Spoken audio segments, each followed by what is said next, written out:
You know, no, stop that. And finally she said, I just lost my temper and I just picked him up and spanked him. And Mrs. Johnson said, good, except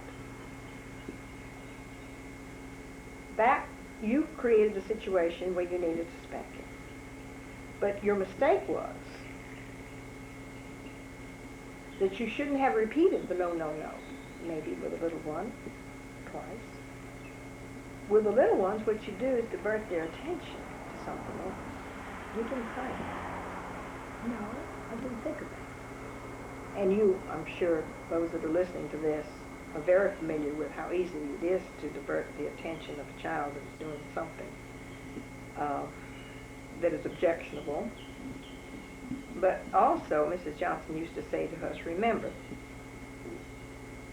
don't say no to a child unless the child is doing something that hurts himself, someone else, or his surroundings. Don't make the no a convenience for the adult. And I remember, I hope I'm not repeating this, Mark, but I remember an incident where our first little boy was fascinated with lights. And he wanted to climb and turn lights on and off, and on and off. And I'm sure he was wondering what made lights come on and off, because he had that sort of a mind too. So we had a floor lamp, and he would want to pull a chair up to the floor lamp, which had a sense of danger in it, to get to that floor lamp to turn it on. It was a pull chain deal. So what Ken very wisely did, he went, instead of saying no, he went and got a string and he tied it to that pull chain.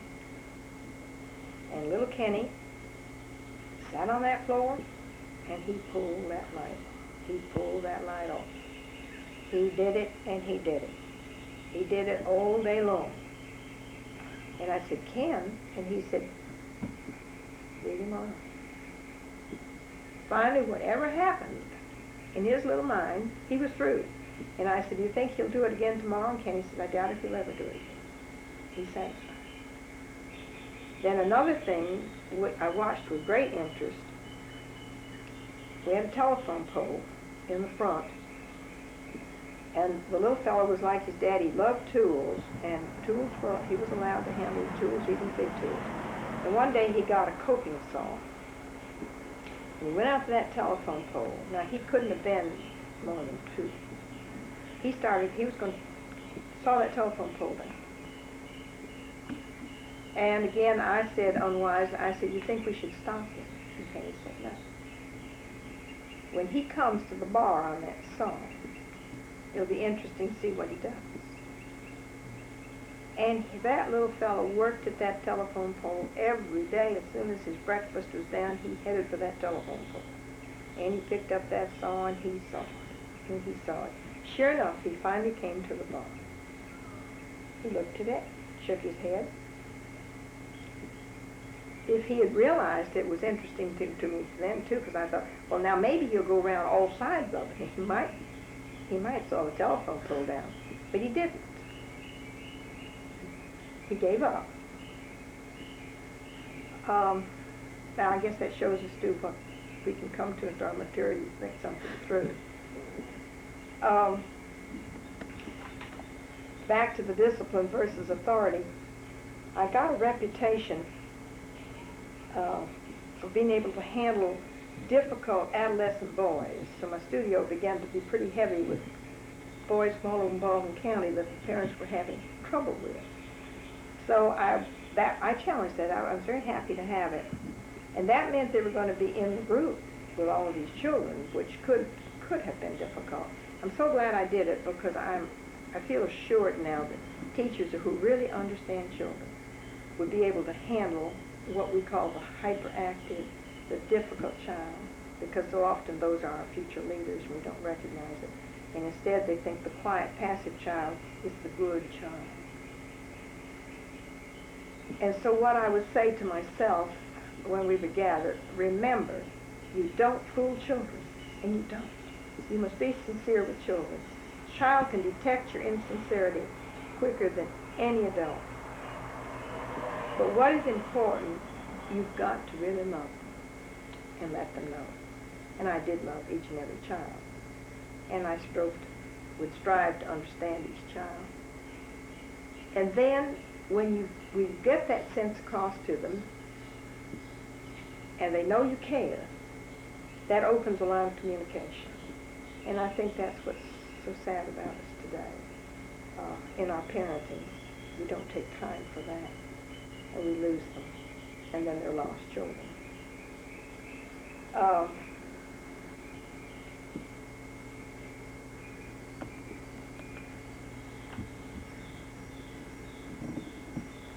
got one other little note here. Let me see.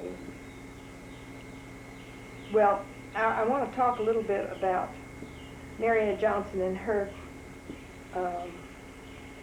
I don't want to call it philosophy, but what she gave us in school as teachers on sex education.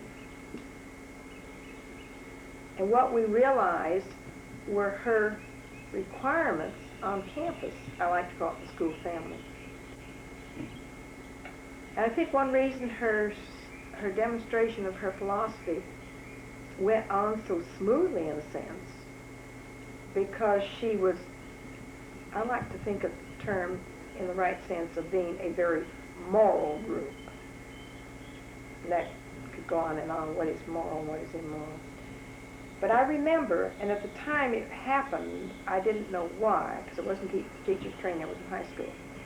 But there was a student teacher, a local girl, and there was a young married teacher on faculty, a newcomer to the community.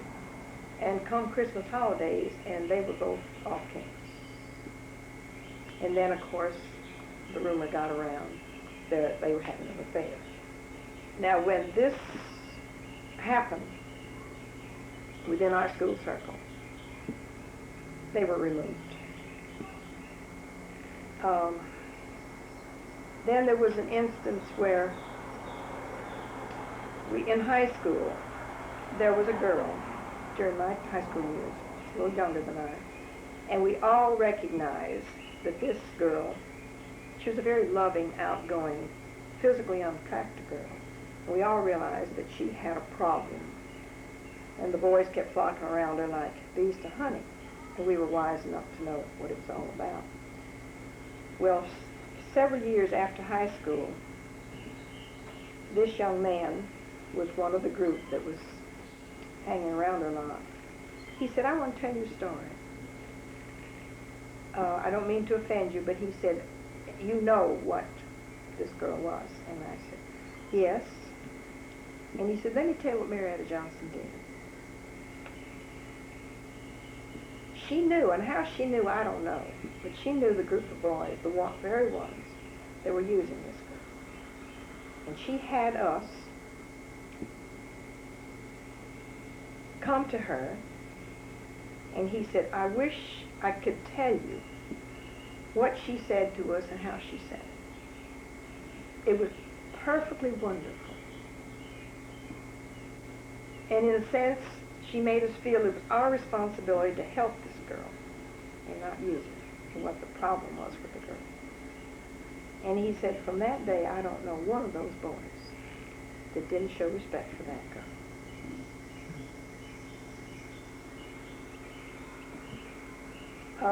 I wanted to bring that up because I think to this day there is some concept that because of the unusualness of that educational facility, that I know at one time it was even said that it was a school of free love, and that's one thing, and that isn't true.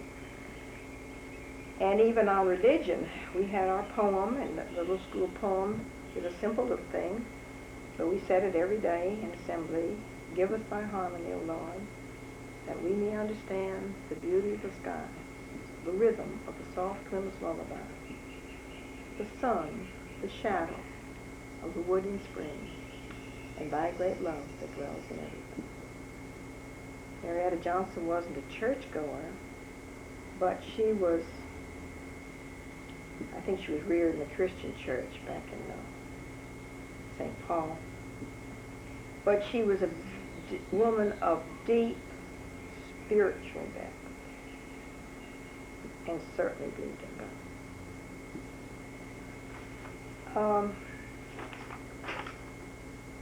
How much did I talk, Mark, about the school home life? Did I?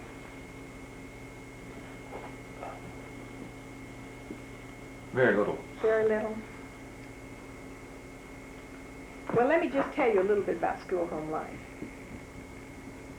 I was assistant school home mother, and Ken was the school home father. And that was back in 1934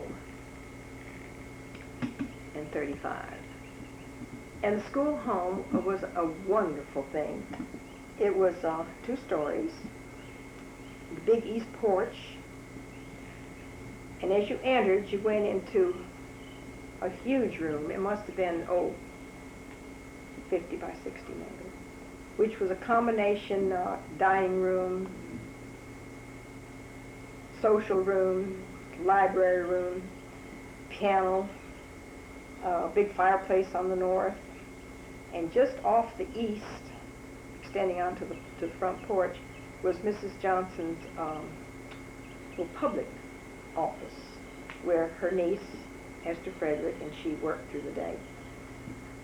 And then on the south side, there were the very front room was Mrs. Johnson's bedroom, and just back of the bedroom was her personal study.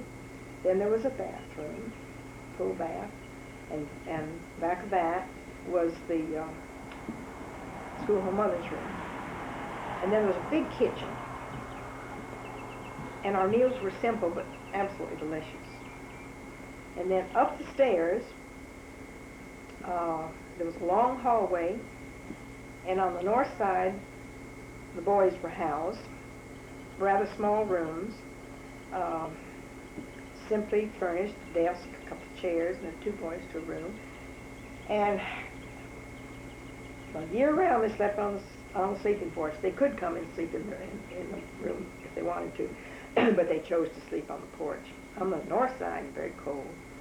And then on the opposite side, on the south side, the girls were housed. And I often think about it, of how we have to live today. There was one big bathroom for the boys, and one big bathroom for the girls. And there were generally about 17 boys and about 17 girls. And you know, I can't remember ever being inconvenienced to wash my hair, get away to school on time. And every one of those girls, we kind of fell into a pattern. I can't remember any in harmony. And when you think today that we think we have to have a bathroom for almost every member of the family,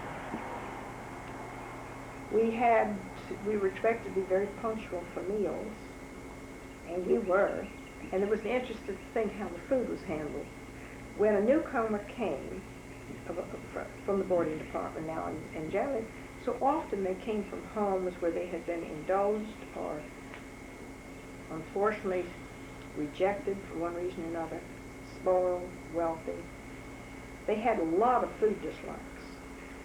So early on, as soon as they came, they pretty much they were told they